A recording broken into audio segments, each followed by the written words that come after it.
Captain Ji-won Park sat alone in the observation deck of the Prometheus, staring out at the empty space before her. The stars were beautiful and cold, just like the decisions she had to make every day. Her dark eyes reflected the distant lights of 1,000 worlds. Worlds that were safe, worlds that were living, worlds that were not dying. The Prometheus was a small exploration vessel. It had traveled through many star systems, discovering new things and making maps of space that no human had ever seen before. Ji-won had been captain for 5 years, and she was good at her job. She followed the rules. She did what the Galactic Council told her to do. She had never broken a law in her entire life, but today, everything was about to change. Dr. Nari Kim rushed into the observation deck, her face pale and worried. She was the medical officer of the ship, and she had been working at her desk for the last 3 hours without stopping. Behind her came engineer Teo Choi, who looked like he had not slept in days. His brown eyes were tired, but they were also full of something else, something that looked like fear. "Captain," Nari said, speaking quickly, "we are receiving a signal from the Meridian sector. It came in 20 minutes ago. I need to show you something."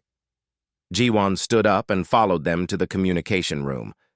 Navigator Rahul Kim was sitting at the main console, his hands moving over the buttons with quick, careful movements. The signal was weak and broken, but it was there. It was definitely there. "Play it again," Ji-won said quietly. Rahul pressed a button, and a voice came through the speakers. It was not human. It was something else. The words were slow and sad, like a person who had been crying for a very long time. The voice said the same words over and over again. "Please help us. Please help us. We are dying. Please help us." The voice belonged to someone named Kai. This much they understood from the signal. Kai was sending this message from a place called Meridian Prime. And Meridian Prime was in the Meridian sector, which was under a total quarantine order from the Galactic Council. No one was allowed to go there. No one was allowed to help. No one was allowed to even answer the calls for help. It was the law. "How many people are there?" Ji-won asked. Her voice was very calm, but her hands were shaking slightly. Nari opened a file on her tablet. "According to the last official census, there are 2 million people on Meridian Prime. They are the Taraxians. They are an intelligent species, Captain. They have culture, art, science, and families. And they are all going to die if someone does not help them." "Why did the council put them under quarantine?" Teo asked. He was angry. Ji-won could hear it in his voice. What kind of sickness could require killing an entire world? "A biological weapon," Nari said. "At least that is what the council said. They said there was a plague that could spread to other worlds, so they closed the borders. They said no ships could come in or go out. They said if anyone tried to break quarantine, they would face exile, economic punishment, or worse." Ji-won walked to the window and looked out at space again. She thought about the people on Meridian Prime. She thought about the 2 million lives. She thought about families holding each other as they got sicker and sicker. She thought about children who would never see another day. And she thought about the law. The law was clear. The punishment was clear. If the Prometheus went to Meridian Prime, if they tried to help, the Galactic Federation would never allow human ships to trade again. No supplies, no new technology, no contact with the rest of the galaxy. Humanity would be cut off from everything. Billions of humans would suffer because Ji-won Park made one choice. But if she did nothing, 2 million Taraxians would die. "I need to think," Ji-won said. "This is not a simple decision." Just then, the door to the communication room opened. A tall figure with blue skin and 4 arms walked in. This was Protocol Officer Thex, the Galactic Council's representative on the Prometheus. He represented their government during all official duties. His face was angry, and his four arms were moving in quick, sharp movements that showed his feelings. "I have been monitoring all communications," Thex said in a voice that was cold like ice. "That signal you received. It came from a quarantine zone. It is forbidden to listen to such signals. It is forbidden to respond, and it is especially forbidden to think about going there." "The signal came to us," Rahul said. "We did not ask for it." "It does not matter," Thex replied. His voice became even colder. "I am ordering you to shut down all communications equipment that might receive signals from the Meridian sector. I am ordering you to change your course away from that area immediately. And I am ordering you all to forget about what you have heard today. If you do not follow these orders, I will report you to the council, and you will face punishment." Ji-won felt something hot rise in her chest. She wanted to argue. She wanted to tell Thex that there were real people dying, but she also knew that Thex was just following the rules. He was like her. He followed the law. He did what his government told him to do, except the government was wrong. She was starting to understand that now. "I understand your orders," Ji-won said carefully. "We will change our course. We will forget about the signal." She looked at Thex, and she lied. She was not going to forget about the signal. She was not going to change her course, but she could not tell him that yet. Thex left the room, satisfied that he had done his job. When he was gone, the crew looked at Ji-won with hope in their eyes. They wanted her to help the Taraxians. They wanted her to break the law. "We cannot help them by being alone," Ji-won said quietly. "The Prometheus is too small. We need other ships. We need other people. We need people who have nothing left to lose." She was thinking about the human settlements that lived on the edges of the galaxy. The places where criminals and refugees and abandoned people tried to build new lives. The people who had already been exiled by the Galactic Federation.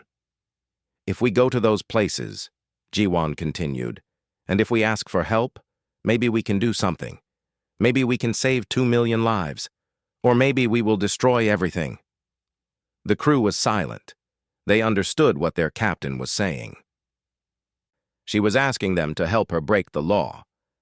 Nari was the first to speak. "I am with you, Captain. I will help you save them." One by one, the others said the same thing. Rahul, Tayo. Everyone in that room said they would help. Ji-won Park looked out at the stars one more time. She thought about the voice in the signal. She thought about Kai, who was somewhere far away, calling for help over and over again. She thought about the choice she was about to make, and she made her decision. She was going to break the law. She was going to risk everything, because 2 million people were dying, and someone had to help them. Someone had to be brave enough to say no to the rules when the rules were wrong. That someone would be Captain Ji-won Park. Ji-won called all the important crew members to the main meeting room. There were 10 people sitting around the table. Some were nervous, some were excited. All of them knew that what they were about to discuss could destroy their lives. Ji-won stood at the head of the table and began to speak. She told them everything about the signal from Meridian Prime. She told them about Kai and the 2 million Taraxians who were dying slowly. She told them about the quarantine law and the punishment for breaking it. "We have a choice to make," Ji-won said. "We can forget about this signal and continue with our mission. No one will ever know that we heard it. We can stay safe and we can stay alive, or we can try to save them. We can break the law. We can risk our ship, our careers, and our lives. I will not force anyone to make this choice. Anyone who wants to leave this meeting can go.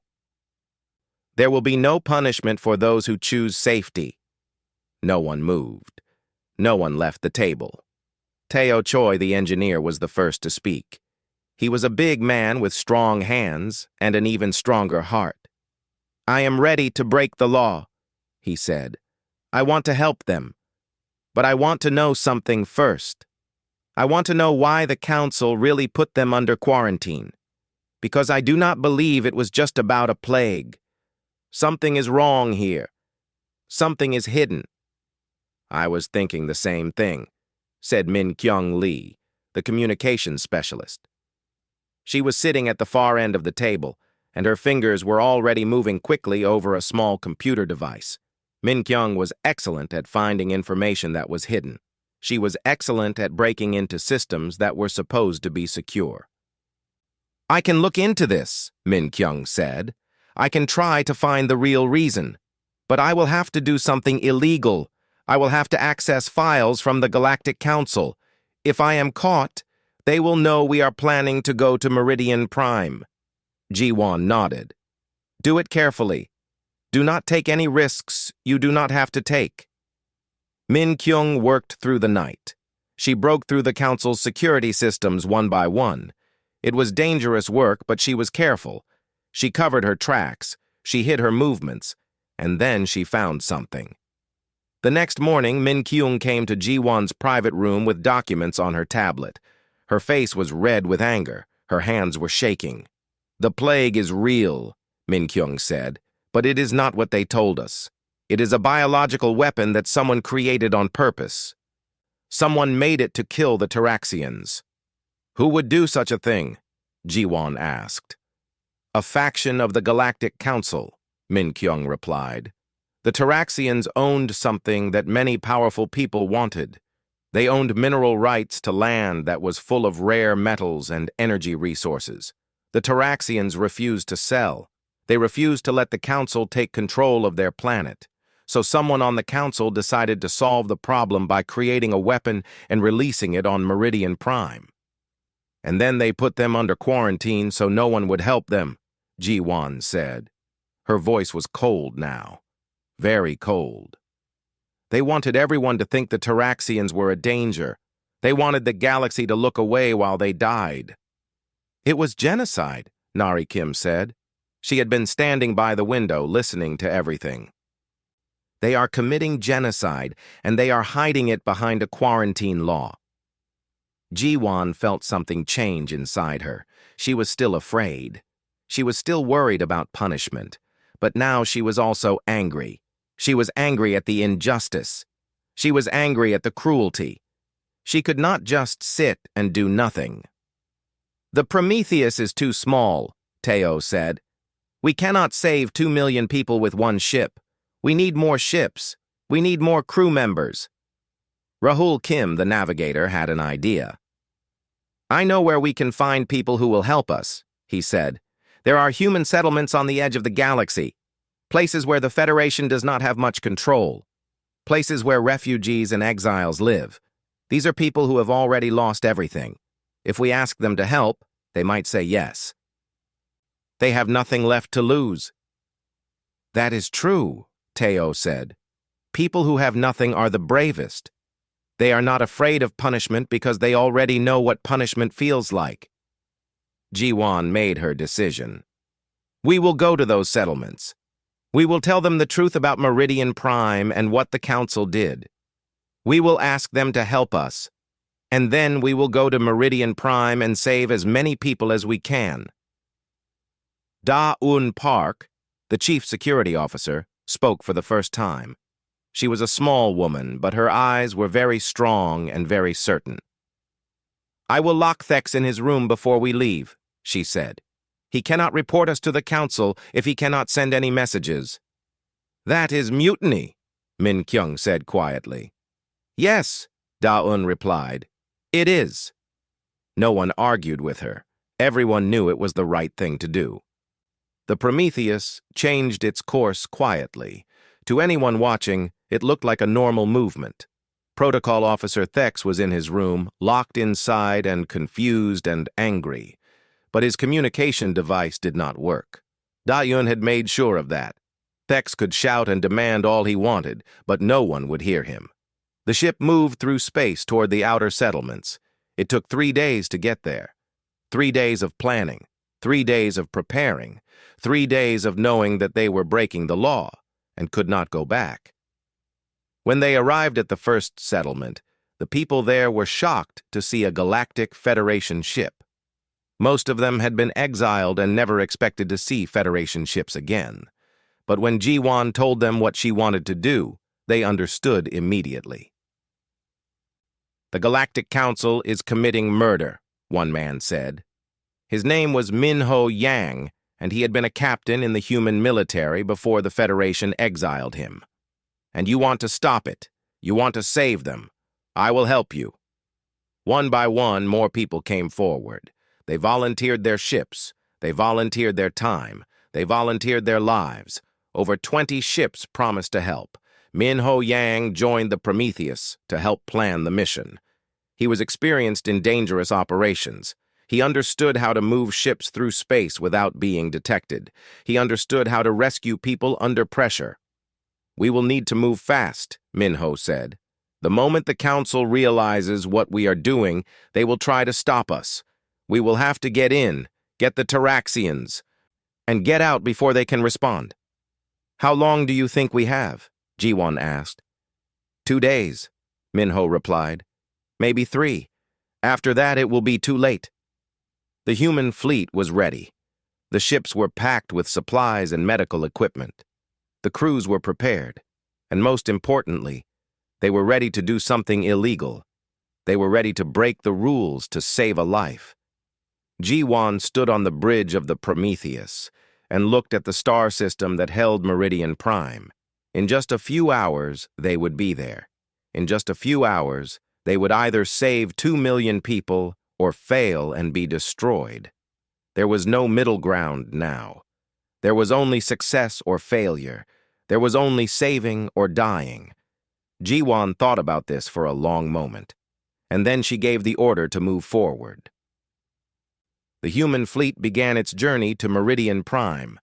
They were about to change history. They were about to prove that humans could do something that no one in the galaxy thought they could do. They were about to defy the Galactic Council itself. The human fleet approached Meridian Prime like a ghost moving through the darkness. The ships came slowly and quietly, trying not to be noticed by the monitoring systems in the sector. But they knew it was only a matter of time before they were discovered. Stealth could not last forever. Kai was waiting on the surface of Meridian Prime. He was a young Taraxian, only 30 cycles old, which was still young for his people.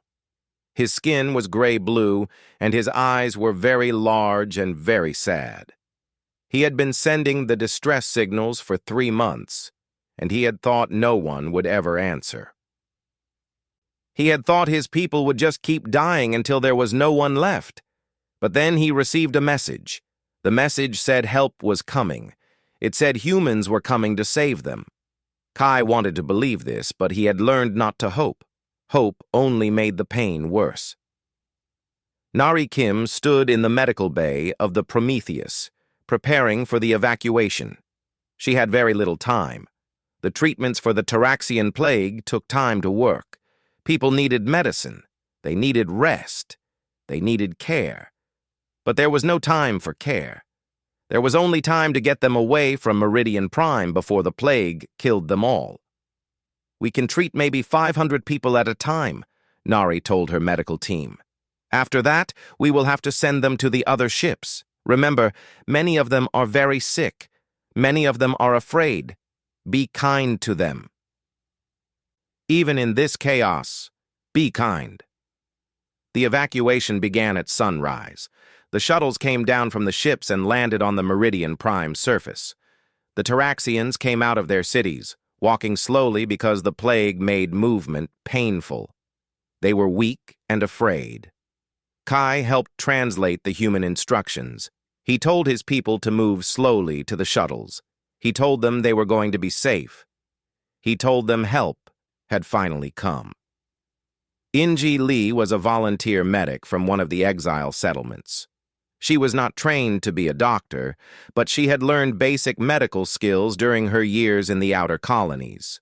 She worked alongside Nari Kim, helping the sick Taraxians onto the shuttles. She did not think about the danger. She did not think about how the plague might infect her. She only thought about helping. Kai watched Inji Lee work. She was small and quiet, but she moved with great care and great purpose. When she held an old Taraxian man's hand and helped him into the shuttle, Kai saw something in her eyes. He saw compassion. He saw someone who cared about people she had never met before. But then, the alert came. The Galactic Council had sent their peacekeeping fleet. The ships appeared suddenly in orbit around Meridian Prime. There were 15 of them, big military vessels with weapons and shields. A voice came through all the communication systems. "You are in violation of galactic quarantine law. You are ordered to cease all evacuation activities immediately.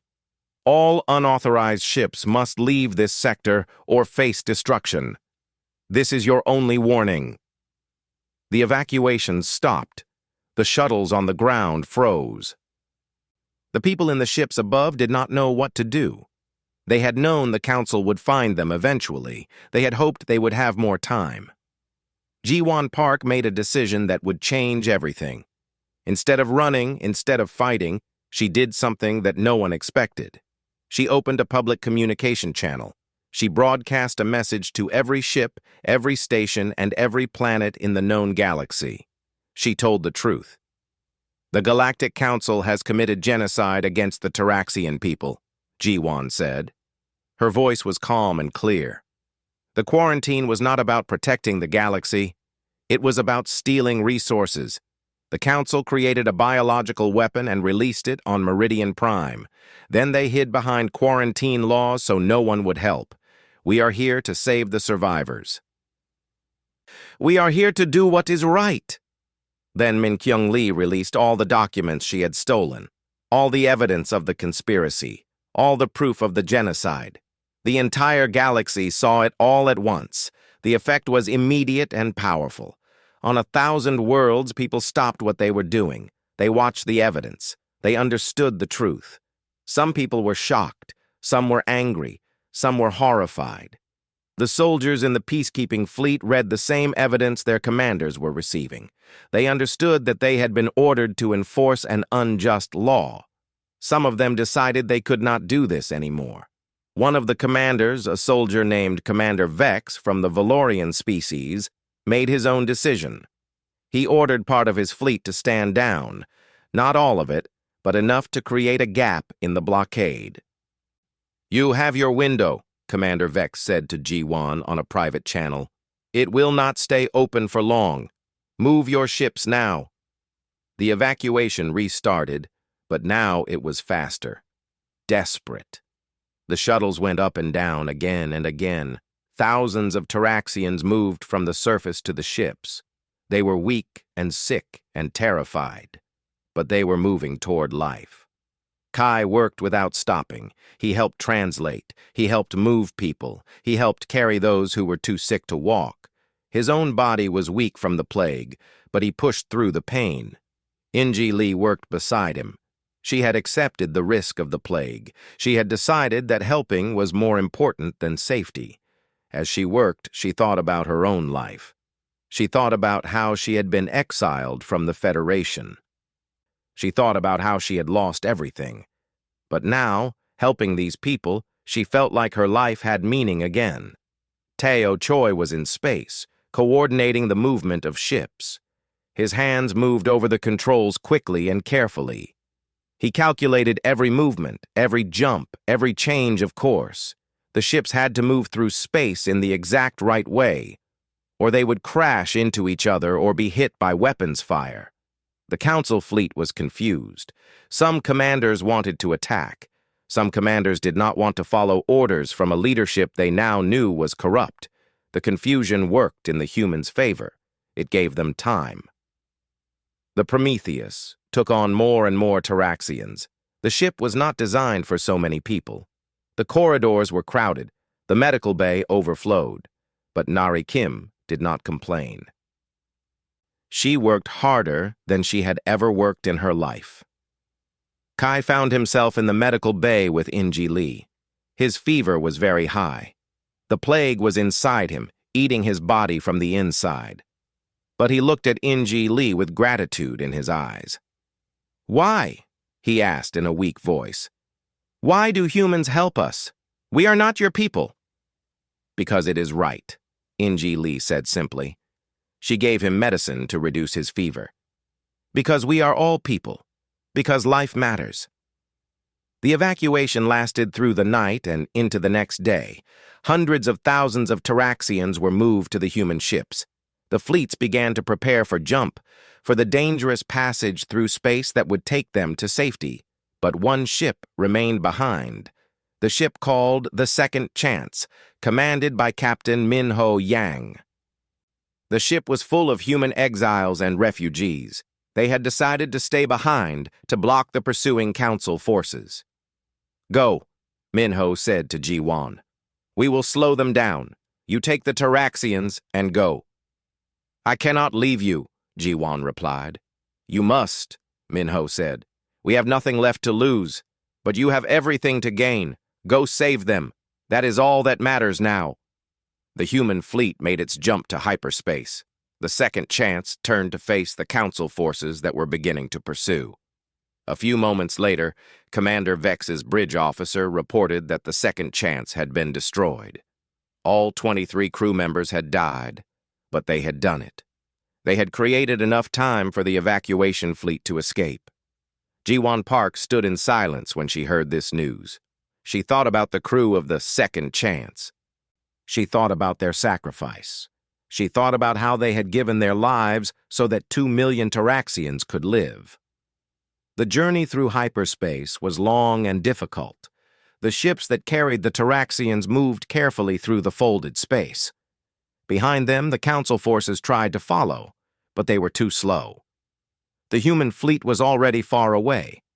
Kai recovered slowly in the medical bay. Each day he grew stronger. Each day his fever decreased. Each day he lived when he thought he would die. And he never forgot Inji Lee's words. Life matters. It was simple, but it was true. And humans had proven they believed it more than anyone else in the galaxy. The journey to safety was a nightmare that seemed to have no end. The human fleet traveled through contested space, taking routes that were dangerous and unpredictable. The Taraxians aboard the ships were still sick, still weak, still dying, even as they were being saved. Nari Kim did not sleep. For 3 days and 3 nights, she moved from patient to patient in the medical bay of the Prometheus. She gave medicine. She checked fevers. She held the hands of those who were passing away. Her eyes were red from tiredness, but she did not stop. Teo Choi worked in the engine room, performing miracles with equipment that was never designed to work this hard.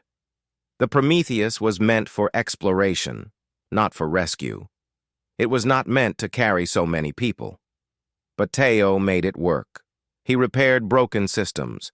He bypassed damaged circuits. He kept the ship moving forward when it should have broken apart. Other engineers from the human fleet did the same thing on their ships. They pushed their vessels beyond all limits. They made ships that were never meant to work together coordinate perfectly. They did impossible things because the alternative was letting people die. Inji Lee continued to work as a medic.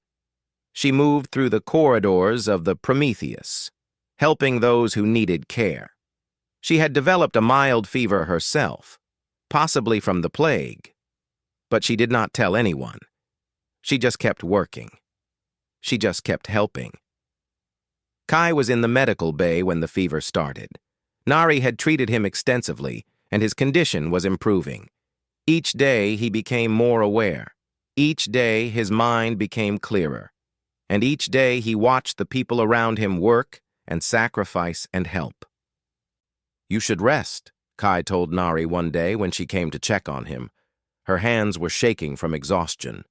"I cannot rest," Nari replied. "Too many people need help. If I rest, they might die." Kai understood. The weight of responsibility. The burden of knowing that lives depended on your choices and your actions. He had felt that same weight on Meridian Prime.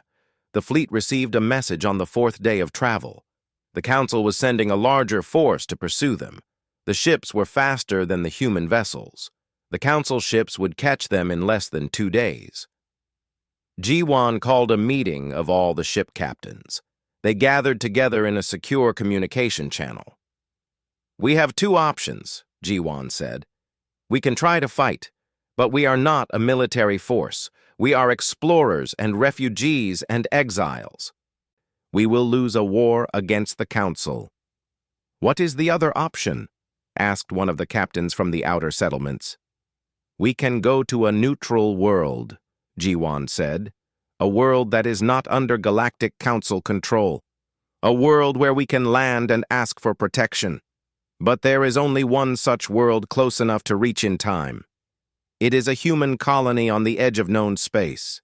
A place called New Dawn. Will they help us? Another captain asked. Will they take the risk of challenging the Council? I do not know, Jiwan admitted, but we have no other choice. The fleet changed course. It moved toward New Dawn. The Council ships came closer behind them, but they were still far enough away that there was a chance. A small chance, but a chance. When the human colony ships saw the fleet approaching, they were confused at first. But then Jiwan sent her message. She told them everything. She told them about the genocide. She told them about the rescue. She told them about the Taraxians who were dying aboard the human ships. The colony sent back one word. Come. The landing on New Dawn was controlled chaos. The Taraxians came off the ships, walking on solid ground for the first time since the evacuation began. Many of them collapsed from exhaustion and weakness. The people of New Dawn, a human settlement that had been struggling to survive in the harsh frontier, suddenly had a purpose. They had a reason to work together. The colony used every resource they had. They opened their medical facilities. They shared their food stores, even though it meant they would face hard times ahead. They did everything they could for the Taraxians. Nari Kim finally collapsed from exhaustion. Tao Choi found her unconscious in a medical corridor. He carried her to a recovery room and sat with her until she woke up. How long was I asleep? Nari asked weakly. 16 hours, Tao replied. You needed it.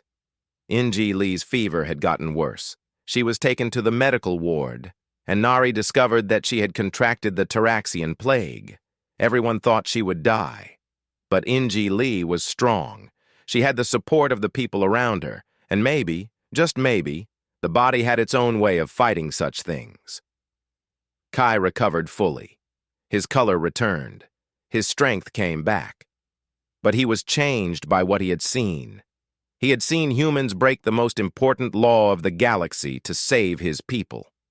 He had seen humans sacrifice their comfort, their safety, and in some cases, their lives, to help beings they had never met. 1 week after the arrival on New Dawn, a memorial ceremony was held. The ceremony was for the crew of the Second Chance, for Captain Minho Yang and the 23 humans who had given their lives so that the Taraxians could escape. Hundreds of people gathered, humans from the various settlements, Taraxians who had been saved. Even some of the colonists of New Dawn came to honor the fallen. Jiwan Park stood at the front of the memorial. She spoke about courage. She spoke about sacrifice. She spoke about doing what is right, even when the price is your own life. They were called criminals, Jiwan said. They were called exiles and refugees.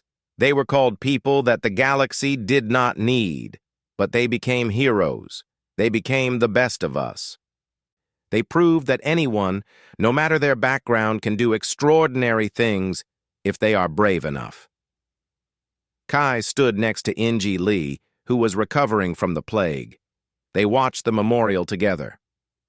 They died for us, Kai said. His voice was full of sadness and gratitude. Yes, Inji Lee replied, and we will remember them. We will make sure their sacrifice meant something. As the sun set on New Dawn, painting the sky in shades of orange and purple, Kai looked at Jiwan Park. He saw the weight of responsibility on her shoulders. He saw the cost of the choices she had made. But he also saw something else. He saw hope. He saw the possibility that the galaxy could be different. He saw that there were people willing to break every law, willing to risk everything, willing to die, simply because another person's life mattered. That night, Kai sent a message to the Galactic Council. The message was transmitted across the galaxy. It was simple and powerful. I am Kai, a Taraxian survivor of Meridian Prime. I am alive because humans defied your laws. I am alive because they believed that my life was worth saving. I am here to tell the galaxy that they are right. My life is worth saving. All life is worth saving.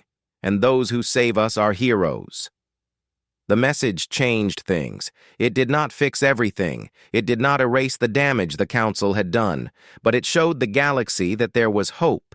It showed that humans were different. It showed that humans would break the rules to do what was right. And that made all the difference. The message from Kai spread across the galaxy like fire. People talked about it in their homes. People shared it in public spaces. People discussed it in schools and workplaces. Everywhere the same question was asked: why would the Galactic Council commit genocide? On 1,000 worlds, people demanded answers. They demanded that the Council explain the conspiracy. They demanded justice. They demanded change. The Galactic Council tried to cover things up. They said that the evidence was fake. They said that the humans had lied. But there were too many documents. There was too much proof. The truth could not be hidden anymore. Protests began on the capital worlds of the Galactic Federation. Millions of beings marched in the streets, demanding that the Council be held responsible. The government tried to stop the protests, but there were too many people. They could not arrest everyone. In the military, many soldiers refused to follow orders. When they were commanded to suppress the protests, they would not do it. Officers who had been loyal to the Council for decades resigned in disgust. Some of them even joined the protests themselves. The government tried to arrest Ji-Wan Park and her crew. They said that Ji-Wan had committed terrorism. They said she had endangered civilization. They said she had stolen property and broken dozens of laws. But they could not arrest her because they could not find her. And more importantly, they could not arrest her without explaining why. And if they explained why, they would have to admit what they had done. The Council became desperate. They called a special meeting to discuss what to do. The meeting was supposed to be private, but Min-Kyung Lee had a friend who worked at the Council headquarters. The friend sent her a recording of the entire meeting. Ji-Wan listened to the recording with her senior officers. The Council members were arguing with each other. Some wanted to blame everything on lower officials. Some wanted to admit the truth but try to minimize the damage. Some wanted to start a war against the human settlements to cover up what they had done. They are not united, Teo said. That is good for us. A divided enemy is a weak enemy. But we are not here to fight, Kai said. He had become part of Ji-Wan's leadership team, helping to advise on how the Taraxians and humans could work together. We are here to achieve justice. We are here to create change. Ji-Wan made a decision. She would go directly to the Galactic Council. She would demand a trial. She would make them justify their actions in front of the entire galaxy. This is too dangerous, Ji-Wan Park said. They might arrest you. They might execute you. Yes, Ji-Wan agreed. That is possible. But if I run and hide, then nothing changes. The Council continues. The corruption continues. The next time they want to eliminate a species that is inconvenient, they can do it again. The trial began 3 weeks later on the capital world. It was broadcast across every communication channel in the galaxy. Billions of people watched. Ji-Wan Park testified first. She told the story from the beginning. She told about the signal. She told about the decision to help. She told about the human fleet and the rescue operation. She told about the sacrifice of the second chance. Then Nari Kim testified about the biological weapon. She showed the evidence. She showed the documents that proved the Council had created it. She showed the effects on the Taraxian population. Kai testified about the suffering on Meridian Prime. He spoke about families dying. He spoke about cities becoming graveyards. He spoke about losing everything he loved. The Council members tried to defend themselves. They said they were only following orders from their superiors. They said they were protecting the galaxy. They said the Taraxians were a threat. But their defense was weak. The evidence was too strong. The truth was too clear. The trial lasted 2 weeks. At the end, the verdict came. The council members who had ordered the genocide were found guilty of crimes against peace, crimes against humanity, and genocide. But the sentence was not execution. That was what many people expected. Instead, the sentence was imprisonment. Life imprisonment without the possibility of escape or release. Some people were angry about this. They wanted the death penalty, but Ji-won had requested mercy. If we respond to their cruelty with our own cruelty, we become like them, Ji-won had said to the court. If we want to create a better galaxy, we have to be better than they are. The trial changed the Galactic Council. Many members resigned in shame. New members were elected. New laws were passed. Laws that demanded transparency. Laws that prevented quarantine zones from being used as weapons. Laws that required help to be given to any species in danger, no matter the cost. Dae-Eun Park was brought to military court for her mutiny. She had locked Protocol Officer Thex in his room. She had helped Ji-won break the law, but instead of being punished, she was decorated with a Medal of Honor. Teo Choi was offered a position as chief engineer of a new exploratory fleet. He accepted, but only on the condition that he could choose his own crew. He chose the people who had worked with him during the rescue operation. In-ji Lee, fully recovered from the plague, became an advisor to the new council. She represented the interests of the exile communities, the people who had been abandoned by the old government. She worked to bring them back into the galactic community. Min Kyung Lee became famous for her hacking abilities. Instead of being arrested for her illegal access to council files, she was hired to help create better security systems. The new council wanted to make it harder for corruption to hide. Nari Kim established a new medical research program. She worked to develop cures for diseases that had been ignored by the old council. Diseases that affected poor worlds and weak species. Diseases that no one cared about when the powerful did not get sick. Kai became an ambassador. He traveled to human worlds, and humans traveled to Taraxian worlds. The two species began to understand each other. They began to work together. They began to heal. The colony on New Dawn prospered. The Taraxians who had been saved began to rebuild their civilization. With help from the humans, they created new cities and new communities. Some of them chose to stay on New Dawn. Some of them chose to return to Meridian Prime and rebuild their old home. Ji-won Park faced a choice. She was offered a position on the new council.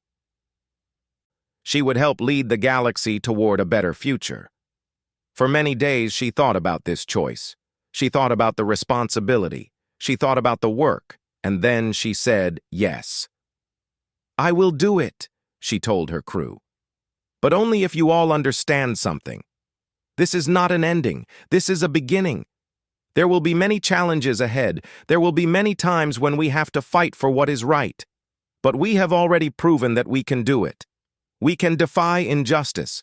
We can save lives. We can change the galaxy." Kai came to her in her private quarters the night before she was to take her new position. "Thank you," Kai said simply. "For what?" Ji-won asked. "For being brave," Kai replied. "For breaking the law. For saving us. For showing the galaxy that one person, one ship, one crew can make a difference." Ji-won smiled. "It was not just one person. It was all of us. It was humans and Taraxians and exiles and refugees. It was people who believed that life matters. That is what saved you. That is what saved all of us." As the sun rose over the capital world, Ji-won stood at the window of her new office. She could see the city below. She could see people from 100 different species working together, talking together, building together. The old galaxy was ending. A new one was beginning. And it had all started because one captain heard a cry for help and decided to answer it.